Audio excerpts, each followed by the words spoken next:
అమ్మమ్మలకి నానమ్మలకి తేడా చూడండి.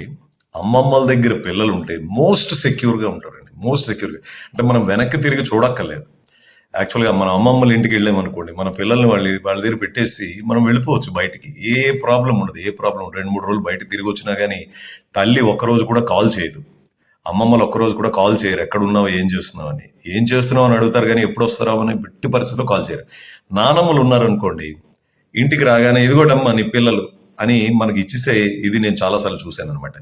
సో ఎందుకో ఈ నానమ్మల దగ్గర అంత ఇదిగా పిల్లలు అటాచ్ అవ్వరేమో అని అనిపిస్తుంది. ఎందుకంటే అదేంటో ఆ డిఫరెన్స్ అయితే తెలియదు, కానీ అమ్మమ్మలు పిన్నిల దగ్గర మన పిల్లలు మోస్ట్ సేఫ్ అండి. అన్నీ నేర్చుకుంటారు అక్కడ. వెనక్కి తిరిగి చూడక్కర్లేదు. మీరు నెల రోజులైనా బయటకు వెళ్ళిపోవచ్చు, హస్బెండ్ అండ్ వైఫ్ పిల్లల్ని వాళ్ళ ఇంట్లో వదిలేసి. నానమ్మల దగ్గర వదలలేము. ప్రతిరోజు కాల్ వస్తుంది, ఎక్కడున్నారు ఎప్పుడు వస్తారు, ఎక్కడున్నారు ఎప్పుడు వస్తారు అని కాల్ వస్తుంటుంది. అదే అమ్మమ్మలు అయితే ఎట్టి పరిస్థితిలో కాల్ చేయరు. ఎంజాయ్ చేస్తున్నావా లేదా అని అడుగుతారు తప్పితే ఎప్పుడు వస్తున్నావు అని అయితే అడగరు. ఇది డిఫరెన్స్ అనమాట. అందరు నానమ్మల నాన్న కానీ, బట్ మోస్ట్ అమ్మ